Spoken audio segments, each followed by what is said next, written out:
Well, I decided, since it's been almost a year since we went to Italy on our pilgrimage, that we would do something Italian. And we are enjoying Gary's garden this summer, so we're going to be making pesto made out of basil. And what's really unfortunate is we have all of this basil in the garden now, and in the wintertime when we're going to wish we had our garden, we're going to be buying these tiny little boxes for about $3 or $4, which is really sad because we really can't use all the basil that we have.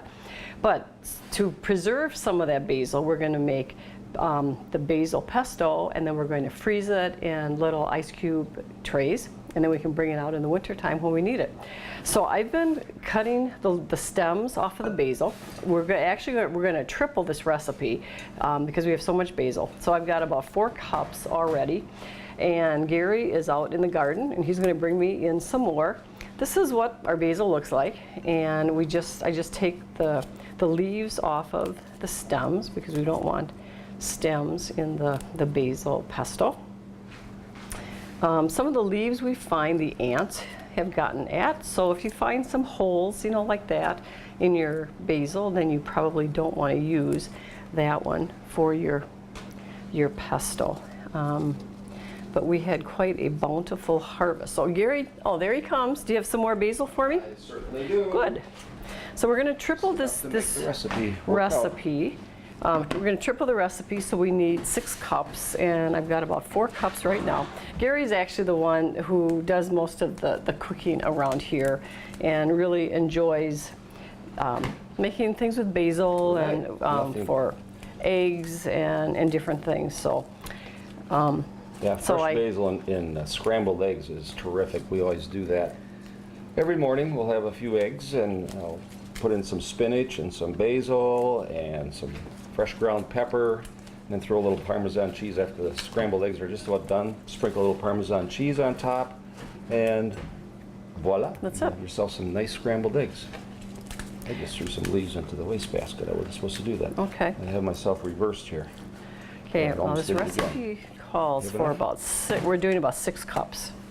And this one the ants kind of got at, so I don't think I want to use that one. All right. We are going to be using our food processor. It also calls for a blender, but you've been using the food processor, which works out well. Mm-hmm. And enough? Yep, I think so. Okay. The rest of these any good here? A couple maybe here? Just a couple.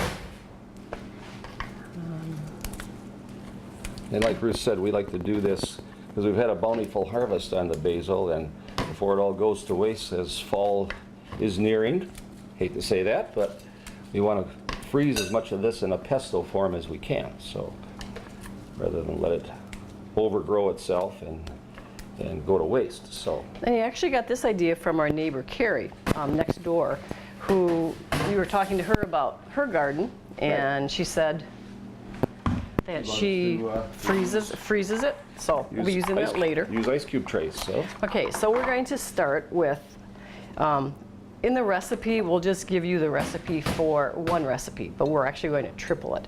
So it would be 2 cups basil, and you can just put that right in there. I got some little pieces here I don't really like. That's good. Okay, there we go. Yep. Piece there, okay. And then it calls for 1 clove of garlic, but we have the garlic in a jar. So a little piece right there. And so we do about a teaspoon. So we're going to put in about 3 teaspoons. A teaspoon of crushed garlic is about a clove, so it's relatively close. And there's nothing scientific or exact about this whole process. You can add a little more pepper, a little more garlic, or less, you know, to suit your own taste.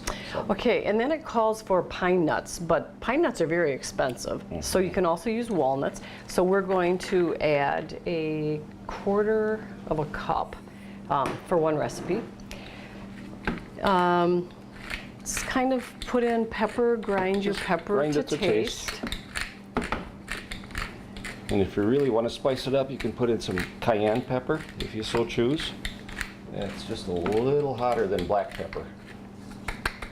Okay. Okay, then you're going to then start the processing it. Pulse it a few times. To pulse it, and then as it,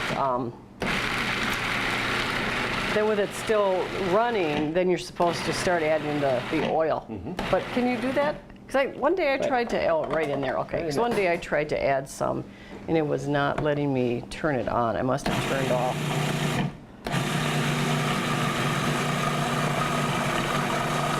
Let you look at that. To one recipe, you're going to add 2/3 of a cup of extra virgin olive oil. Is that okay? That is good. Okay. And it says just to add enough oil until it is of kind of a thick consistency. So Gary's going to stir that and see if that's how he likes it. Again, it's not an exact science. I like it a little juicier. It pours easily, and you can spoon it easier into the ice cube trays. So this will be perfect the way it is right now. Okay, and then because we got rid of all of our ice cube trays, you ended up going to Goodwill and bought some more. and bought some. So we're gonna just take this out. Having that over the hole there. It really looks kind of disgusting, but That's a little oily, it really but is hey, good. It is delicious. We put it on chicken. You know, if you do grilled chicken breast, it's delicious. You can put it on, just reading on the internet, you can put it on crackers. If you want to use it for an appetizer, you can put it on a cracker if you wish. Of course, linguine, when you're making some kind of Italian There you go. pasta. And then to each little ice cube, we're just going to pour some in, like so. You just kind of filled it to the top. Just like that. And what you could probably do is actually put this in a 2-cup measuring cup maybe, and then it'd be a little bit easier. You can just pour it right in there. I was started out here by saying I can't believe it's already almost a year since we went to Italy. The time has really flown by quickly. Lots of changes in our lives in the last year. Good changes.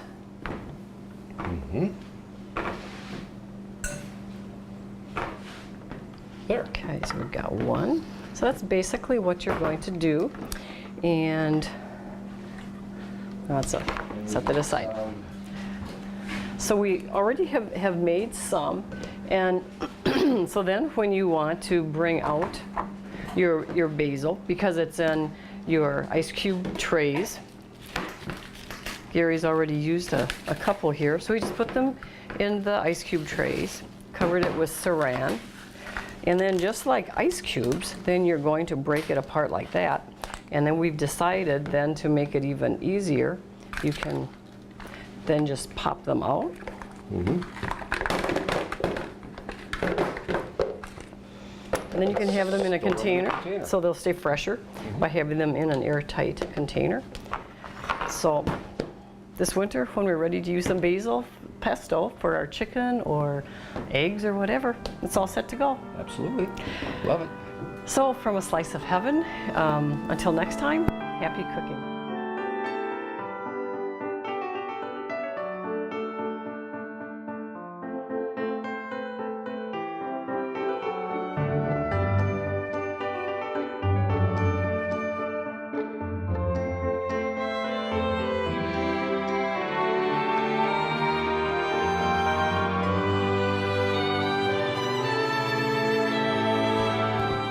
Now we'll give you some cubes of pesto to take with you, and that can be your lunch. Delicious. You know, you could just take 2 cubes of pesto, put it between a couple pieces of bread.